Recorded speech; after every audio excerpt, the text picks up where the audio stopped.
Have you ever noticed that peculiar contradiction? How the people most obsessed with being good often seem the most diminished, the most constrained, the most disconnected from their own vitality. It's one of those patterns that hides in plain sight, so deeply embedded in our moral consciousness that we rarely stop to question it. Think about the language we use. We struggle to be good. We fight against our impulses. We sacrifice our desires on the altar of virtue. There's something almost suspicious about this framing. Why do we consistently describe goodness in terms of battle, constraint, and self-denial? The contradiction extends beyond mere language. The parent who, in trying to be good, becomes increasingly rigid and joyless. The friend who, in pursuit of moral perfection, grows judgmental and disconnected. The moral crusader whose righteousness conceals a deep fear of their own complexity. In each case, the pursuit of goodness seems to diminish rather than enhance human vitality.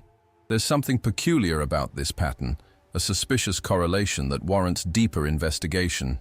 This paradox becomes even more intriguing when we notice how consistently our moral traditions frame goodness in opposition to natural human instincts. Deny yourself, overcome the flesh, resist temptation. These aren't random spiritual insights, but follow a systematic pattern. Goodness is consistently equated with the suppression of natural inclinations, with the victory of higher principles over lower impulses. There's something almost too convenient about the consistency of this framing. The uncomfortable question lurking beneath this pattern is disturbing. What if our obsession with being good isn't enhancing human potential but actively diminishing it? What if the pursuit of moral goodness isn't the path to human flourishing, but a sophisticated form of self-imprisonment that prevents us from expressing our true nature? What if goodness, as traditionally conceived, is actually a mask that hides a deeper psychological reality, the fear of our own power? This isn't merely an academic question. It strikes at the heart of how we understand virtue, how we evaluate character, and how we orient our lives. If our pursuit of goodness is actually disconnecting us from our authentic selves, how might this distort our relationships, our creativity, and our capacity for genuine human connection? What might become possible if we distinguished between artificial moral goodness and authentic human expression? And who better to guide us through this uncomfortable territory than a man who spent his life examining the psychological foundations of morality, a philosopher who dared to ask whether our most cherished values might actually be serving very different purposes than we imagine, a thinker whose own commitment to intellectual honesty led him to question the very concept of goodness itself. What if I told you that over a century ago, one of history's most penetrating minds uncovered this pattern and traced its implications to their unsettling conclusion? A thinker who recognized that behind our obsession with moral goodness often lurks something much less noble: the fear of our own power, the terror of our own potential, the anxiety of authentic self-expression. What might we learn by following his investigation? Why do we find it so difficult to question goodness? Could it be that entire moral systems have benefited from keeping this concept beyond critical examination? What if the ultimate subversion isn't being evil, but questioning whether traditional goodness is as beneficial as we've been taught to believe?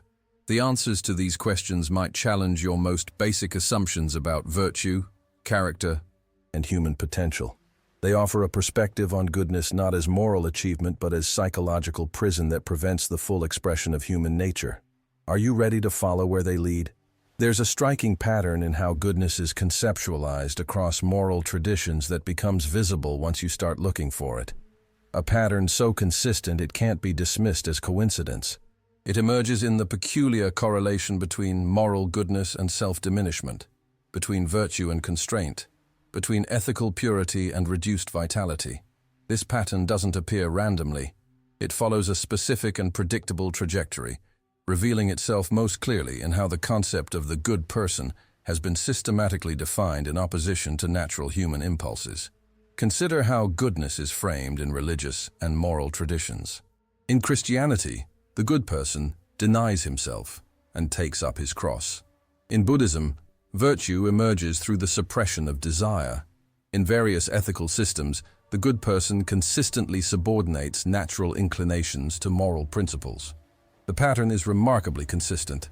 Goodness is systematically equated with the victory of higher principles over lower impulses, with the subordination of natural instincts to moral ideals.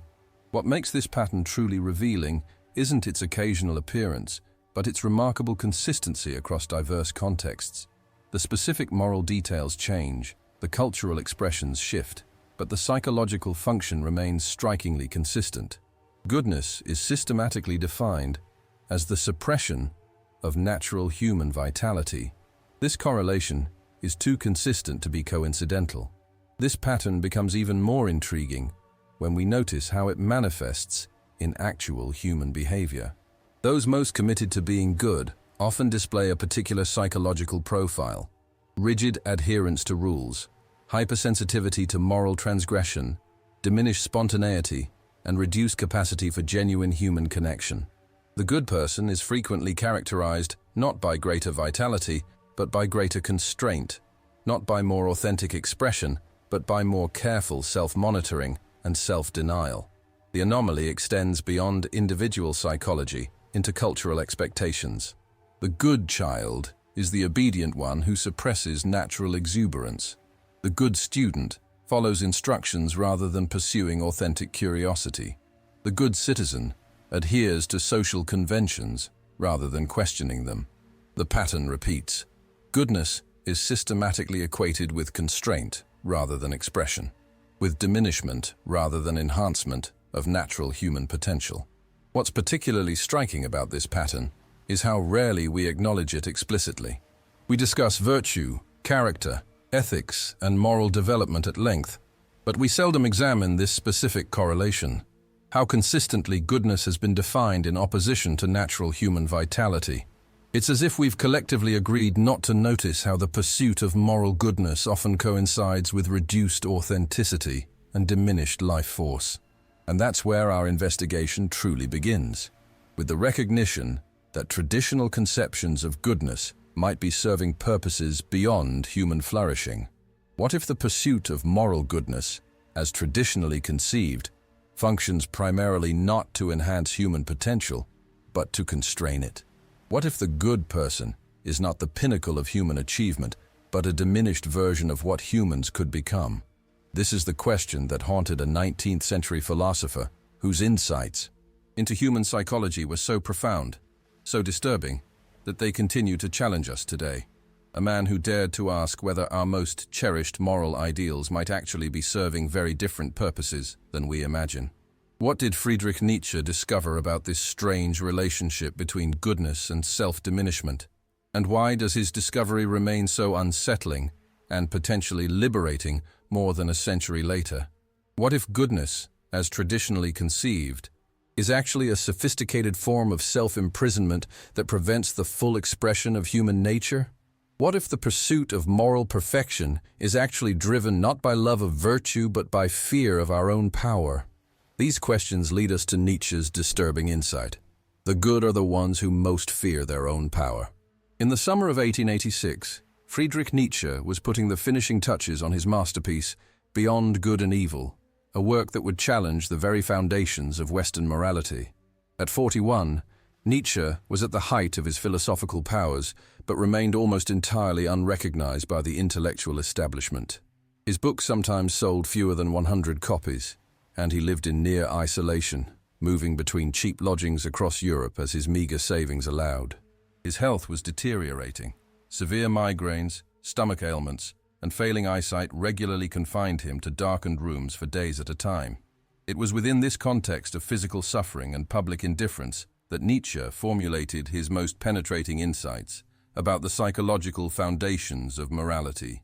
His personal circumstances provided a unique vantage point from which to examine conventional goodness. Having grown up in a devoutly Lutheran household, his father was a pastor, Nietzsche had intimate knowledge of traditional morality from the inside. Yet his own experience, both his physical suffering and his intellectual isolation, had led him to question whether conventional goodness actually enhanced human flourishing or secretly diminished it. What made Nietzsche's perspective on goodness especially valuable wasn't merely his philosophical brilliance, but the convergence of his personal experience with his intellectual journey. Here was a man who had witnessed firsthand how moral goodness often functioned in practice, how the good people in his life frequently displayed rigidity, judgment, and diminished vitality rather than genuine flourishing. Each day, as he navigated both his physical pain and his intellectual isolation, Nietzsche lived the very question at the heart of his philosophy. Does conventional goodness actually enhance human potential, or might it secretly constrain it? During his solitary walks through alpine landscapes, taken during periods of relative physical relief, Nietzsche contemplated the psychological function of goodness in moral systems. He noticed something that few had articulated before: how consistently the good person was defined in opposition to natural human impulses. How frequently moral goodness coincided with reduced vitality and spontaneity. How systematically ethical ideals served to constrain rather than enhance human potential. In his notebooks from this period, filled with his increasingly aphoristic writing style, Nietzsche began to develop what would become one of his most disturbing insights: that conventional goodness functions psychologically not primarily to enhance human flourishing, but to constrain it; that the pursuit of moral perfection often reflects not love of virtue, but fear of one's own power and potential. As he would write in Beyond Good and Evil, "The noble soul has reverence for itself." This wasn't mere aristocratic pride, but profound psychological insight. Authentic human development emerges from self-affirmation rather than self-denial, from expressing natural potentials rather than suppressing them in the name of goodness. What made this insight especially powerful was that it didn't come from abstract theorizing, but from Nietzsche's own observations of how morality functioned in actual human lives. Each day, as he witnessed the good people around him, he noticed how their pursuit of moral perfection often coincided with judgment of others, rigidity of thought, and diminished capacity for joy and spontaneity. Each day, he observed how the quest for goodness frequently led not to greater human flourishing, but to subtle forms of self-diminishment disguised as virtue. It was this personal observation of how goodness functioned in practice that gave Nietzsche's philosophical insights their unusual penetration and emotional force. He wasn't merely analyzing moral concepts academically. He was uncovering their psychological function through direct observation of their effects on human lives. As he would later write in Ecce Homo, "My humanity is a constant self-overcoming." This wasn't mere self-aggrandizement, but recognition that authentic human development emerges not from conforming to external moral ideals, but from expressing one's innate nature even when it conflicts with conventional goodness. This is the context from which Nietzsche would develop his unsettling analysis of how goodness functions within Western moral traditions. It wasn't merely a critique of religious morality, but a profound psychological insight into how the pursuit of goodness affects human development. What evidence did Nietzsche find for his disturbing hypothesis? And what implications might it have for how we understand virtue, character, and human potential? Nietzsche's first evidence for his hypothesis came through his meticulous examination of moral language and traditions. With the careful eye of a trained philologist, he traced how the concepts of good and evil had evolved across Western moral history. What he discovered was a striking pattern that few had bothered to notice: the systematic redefinition of goodness from its original meaning of noble, powerful, and high-stationed to a new meaning associated with meekness, humility, and self-denial. In On the Genealogy of Morals, published in 1887, Nietzsche offered his initial observations of this pattern. The judgment good did not originate with those to whom goodness was shown. Rather, it was the good themselves, that is to say, the noble, powerful, high-stationed, and high-minded, who felt and established themselves and their actions as good, that is, of the first rank, in contradistinction to all the low, low-minded, common, and plebeian. This passage reveals Nietzsche's recognition that the original concept of goodness wasn't associated with self-denial or constraint, but with vitality, power, and noble expression, precisely the opposite of its later moral meaning. What made this observation so penetrating wasn't merely identifying the historical evolution of moral language, which others had examined before, but recognizing its psychological function, how the redefinition of goodness served to transform natural human vitality into something requiring constraint and suppression.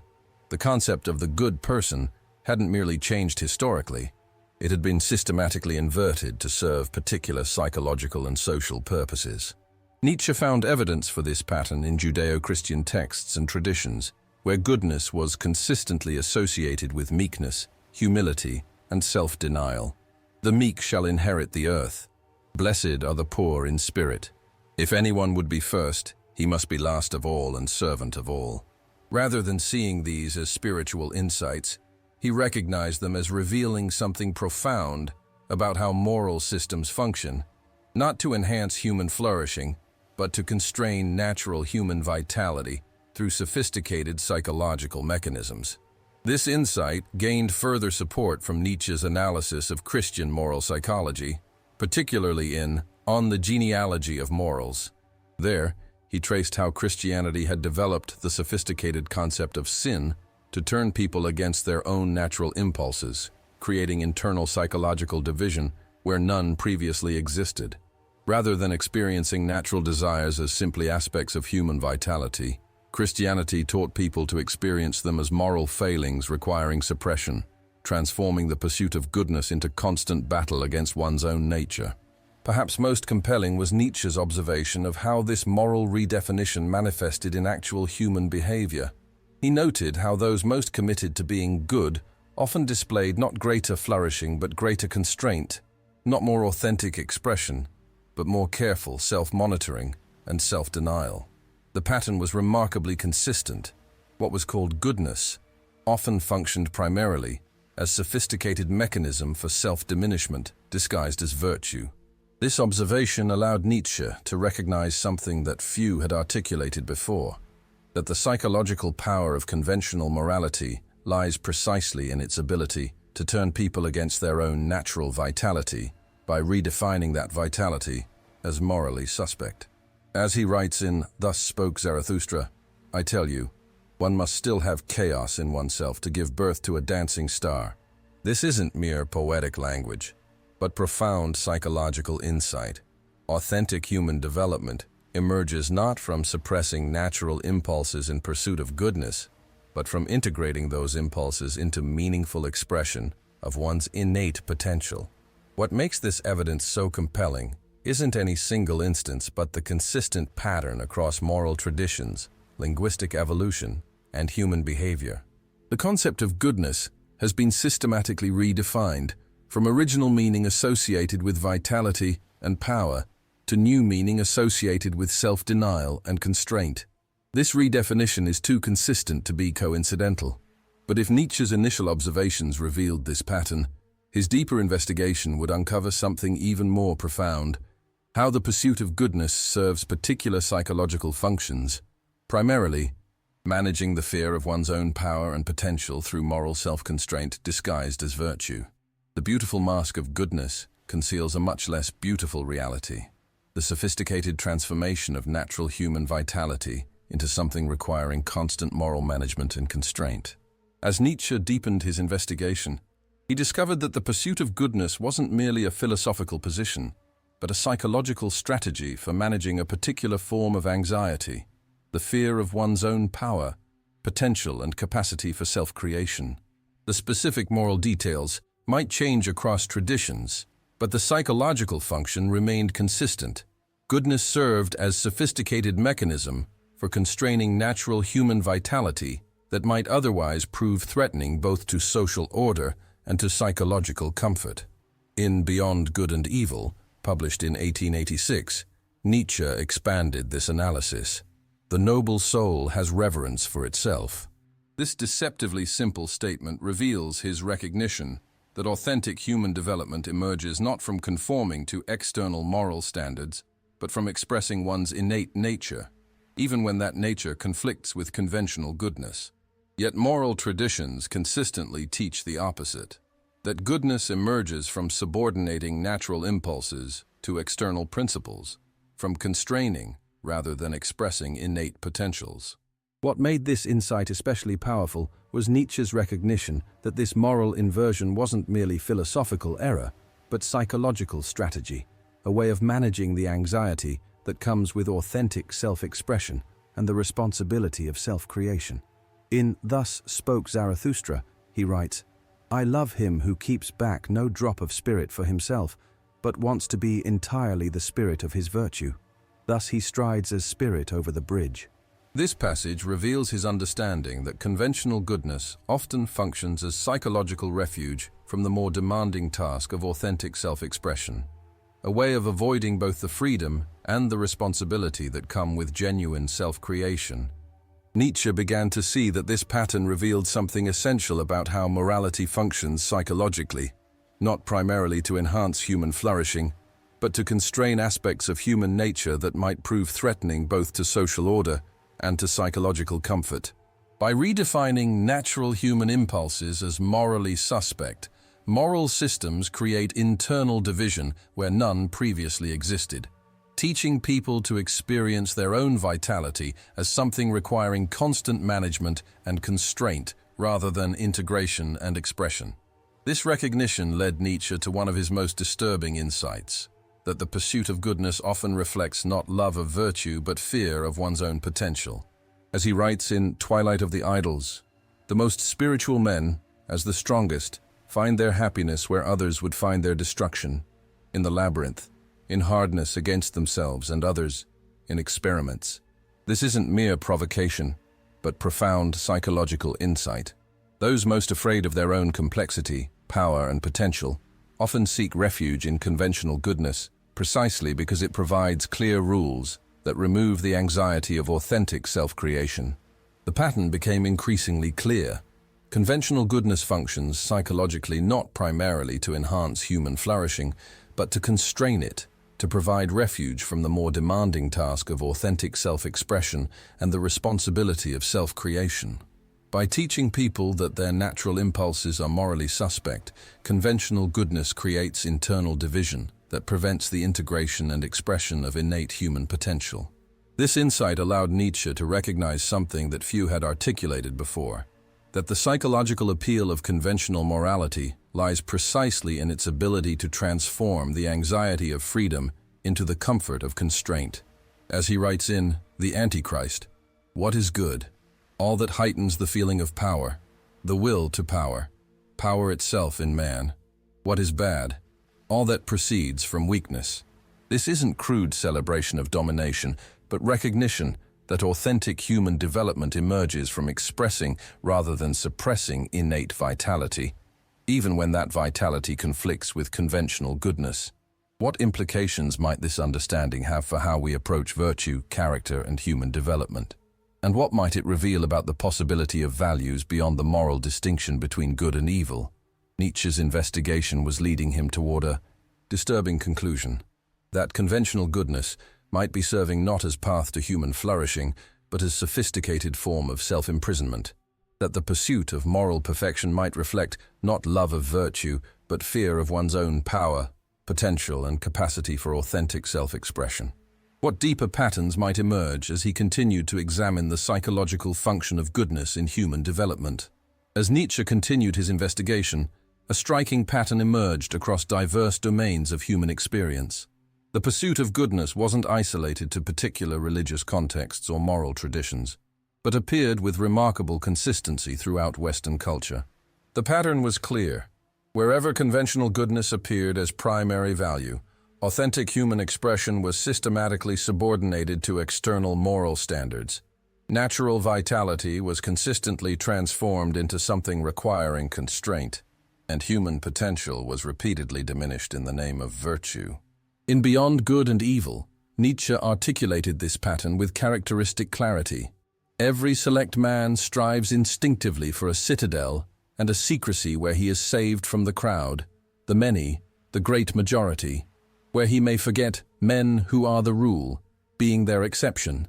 And this passage reveals his recognition that authentic human development often requires moving beyond conventional moral standards. Yet moral systems consistently teach the opposite, that goodness emerges from conforming to external rules rather than expressing one's innate nature. The pattern revealed itself in how children were morally educated. Rather than helping children integrate natural impulses into meaningful expression, moral education consistently taught children to experience their own vitality as something requiring suppression.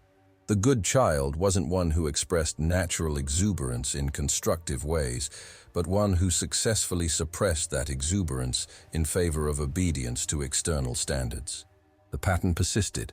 Natural human vitality was systematically transformed into something requiring moral management and constraint. In adult character development, the same pattern appeared. Those most committed to being good often displayed a particular psychological profile: rigid adherence to rules, hypersensitivity to moral transgression, diminished spontaneity, and reduced capacity for genuine human connection. The pursuit of moral perfection consistently coincided not with greater flourishing, but with subtle forms of self-diminishment disguised as virtue. The pattern continued. Goodness functioned not primarily to enhance human potential, but to constrain it through sophisticated psychological mechanisms. Perhaps most revealing was how this pattern manifested in creative expression.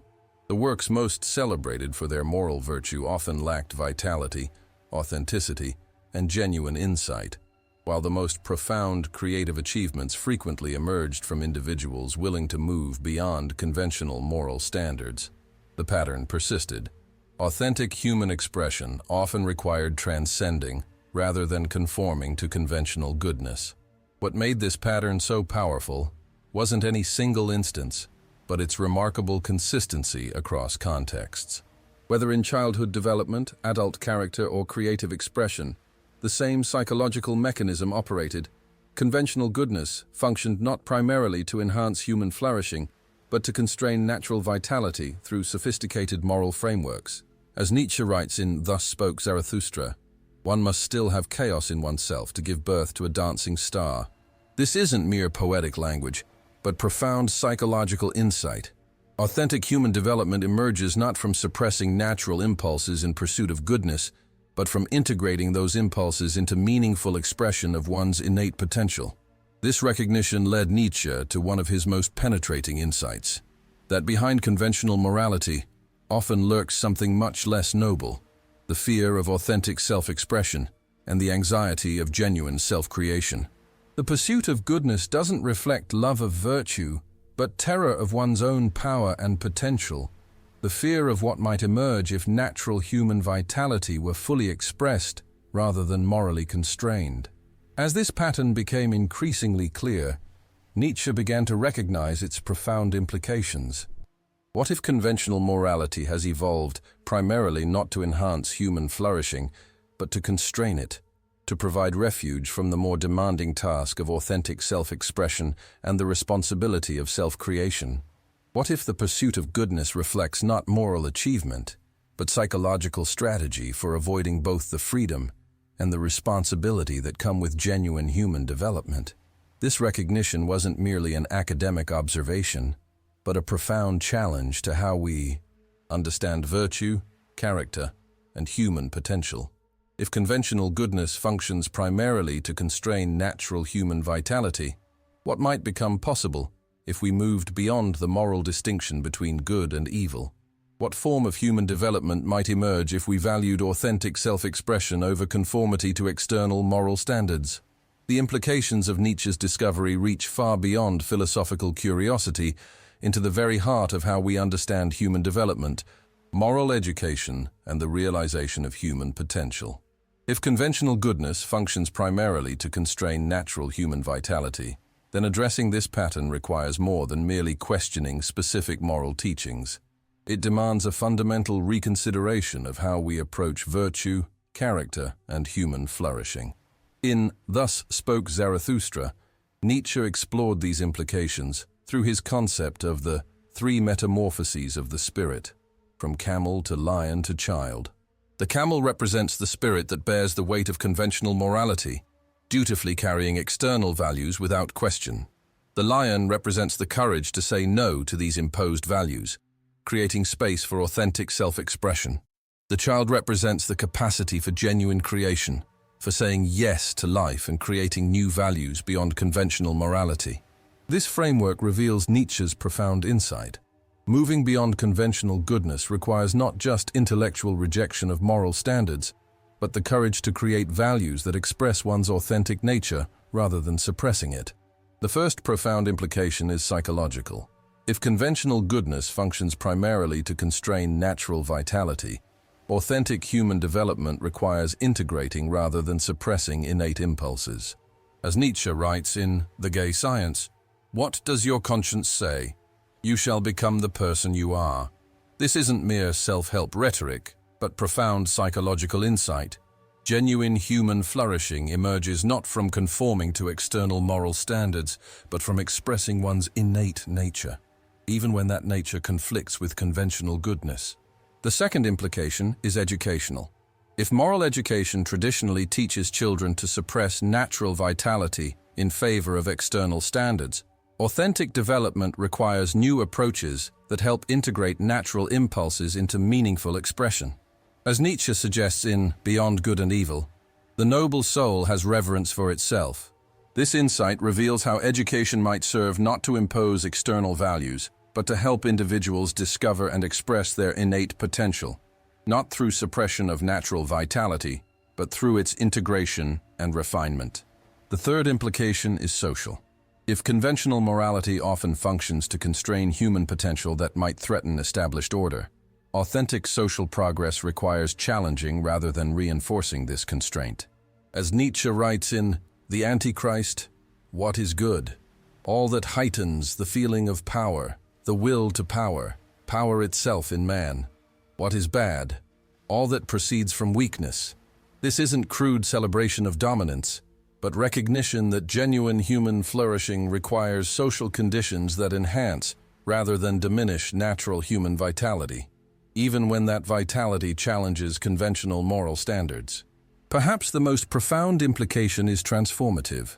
If the pursuit of goodness often reflects fear of one's own potential, authentic human development requires the courage to move beyond conventional moral distinctions. As Nietzsche writes in Beyond Good and Evil, deeply, to love someone means to love him beyond good and evil. This isn't rejection of all values, but recognition that authentic human connection and development emerge not from imposing moral judgment, but from embracing the full complexity of human nature without reducing it to simplistic moral categories. What does this mean for how we approach virtue, character, and human development? If conventional goodness functions primarily to constrain natural human vitality, what might become possible if we moved beyond the moral distinction between good and evil? What form of human flourishing might emerge if we valued authentic self-expression over conformity to external moral standards? As Nietzsche suggests, the path toward authentic human development begins not with more perfect conformity to conventional goodness, but with the courage to question moral frameworks themselves, to ask whether what we've been taught to call virtue might actually be sophisticated form of self-imprisonment.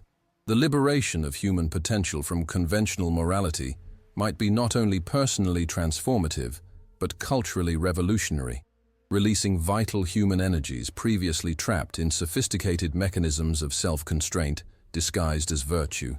The pattern Nietzsche uncovered extends beyond individual psychology into what might be called a conspiracy of morality, a collective cultural agreement to constrain natural human vitality through sophisticated moral frameworks.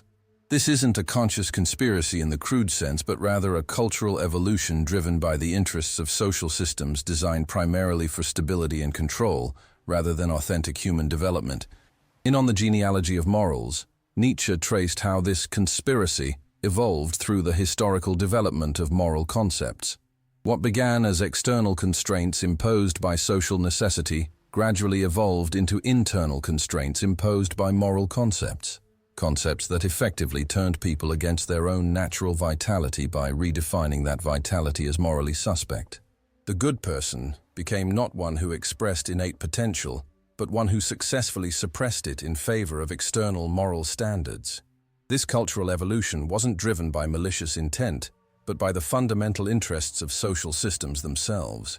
As Nietzsche writes in Beyond Good and Evil, everything that elevates an individual above the herd and intimidates the neighbor is henceforth called evil. The fair, modest, submissive, conforming mentality acquires moral designations of honor. This isn't merely provocative language. but recognition that moral systems evolve to serve the interests of social stability and control, and few psychological mechanisms serve these interests more effectively than convincing people that their natural vitality is morally suspect and requires constant constraint. What makes this pattern particularly compelling is how it manifests across seemingly different domains. Religious institutions promote conceptions of virtue that emphasize humility, meekness, and self-denial over authentic self-expression.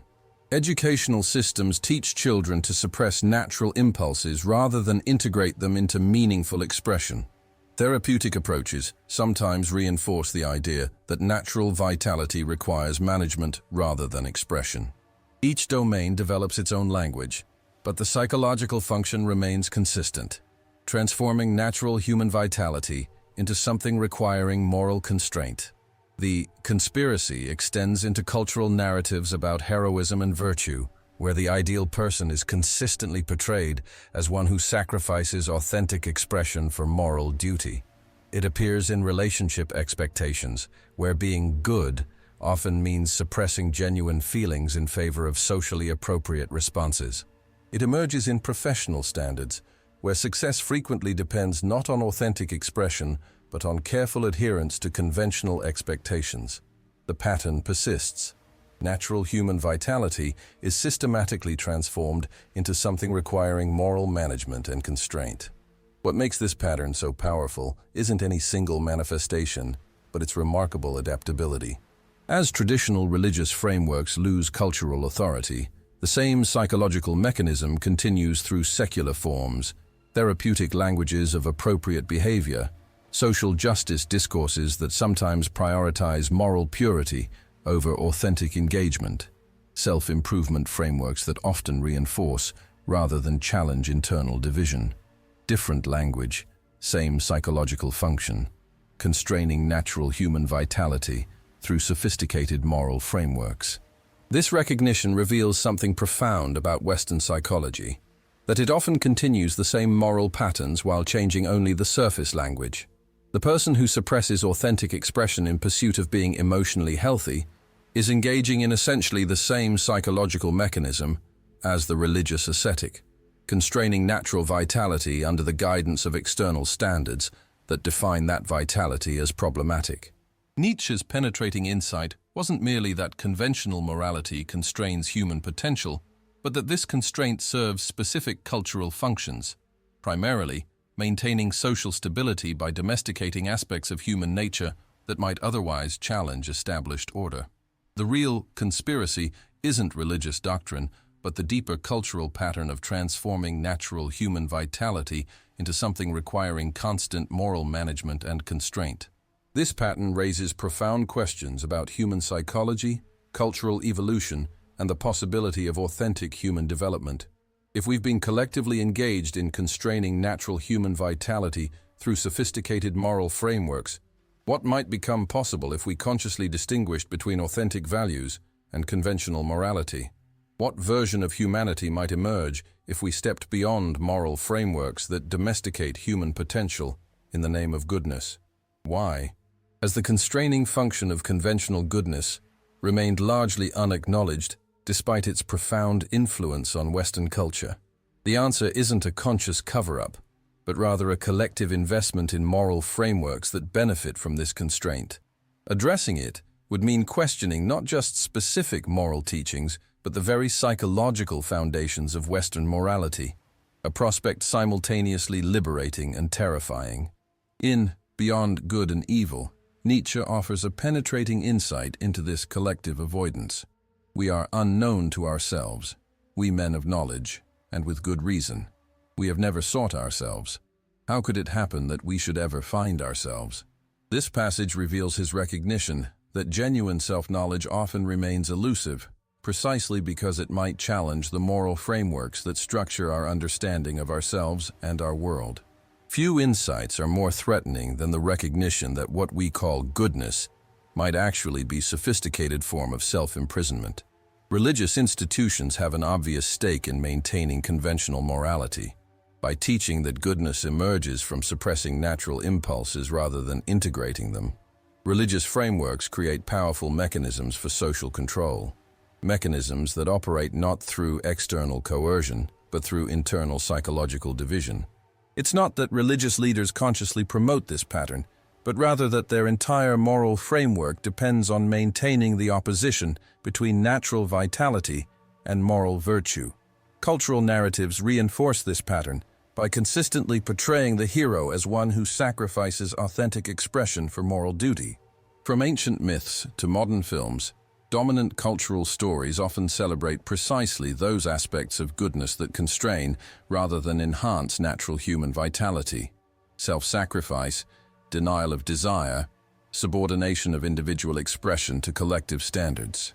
It's not a conscious conspiracy, but rather the natural evolution of cultural systems that benefit from constraining aspects of human nature that might otherwise challenge established order.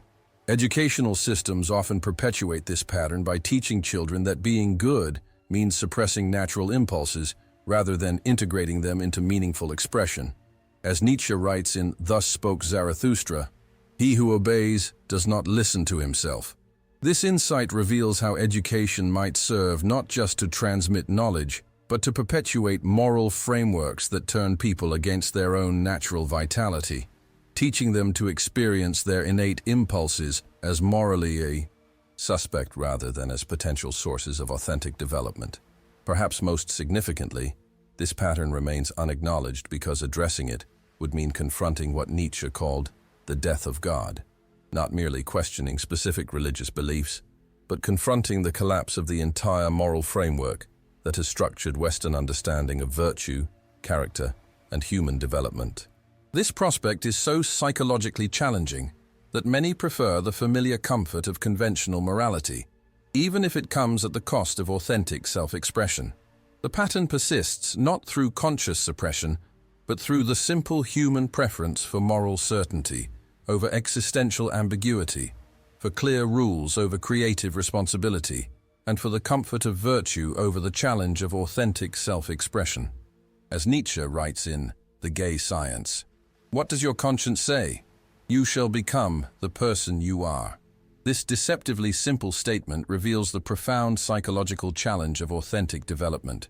It requires moving beyond the comfort of external moral guidance into the more demanding territory of self-creation, a prospect both liberating and terrifying.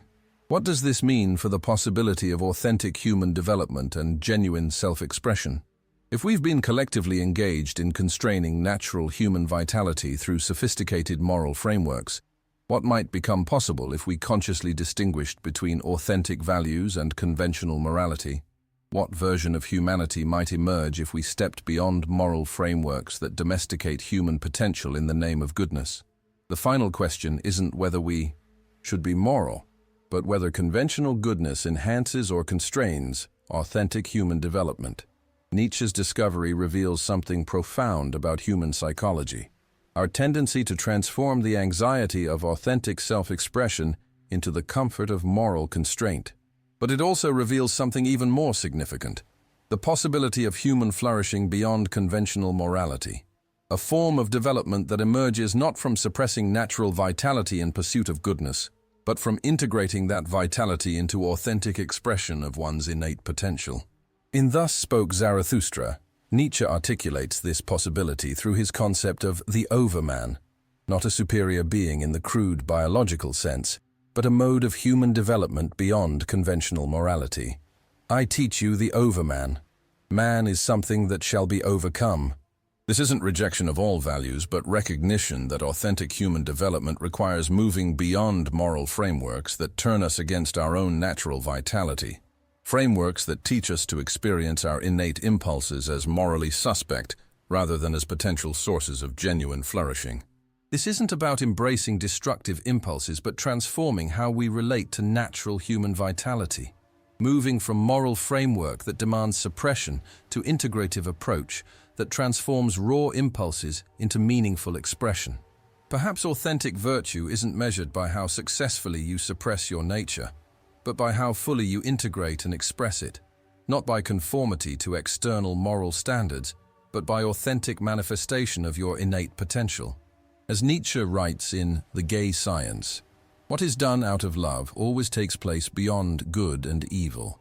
What might this look like in practice? It means examining your relationship to conventional goodness, noticing when you suppress authentic expression in pursuit of being good rather than integrating natural impulses into meaningful manifestation. It means asking whether your conception of virtue enhances your vital flourishing or constrains it through sophisticated mechanisms of self-division. It means recognizing when you use phrases like, "I should," or "a good person would," to turn against your own natural inclinations rather than working to refine and express them authentically.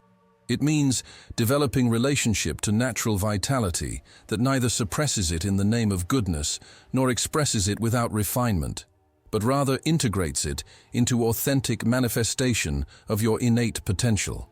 Anger, not as moral failing requiring suppression, but as natural energy that can be refined into meaningful assertion. Desire, not as temptation requiring constraint, but as vital force that can be channeled into creative expression. Pride, not as sin demanding humility, but as natural self-affirmation that can be developed into genuine self-respect.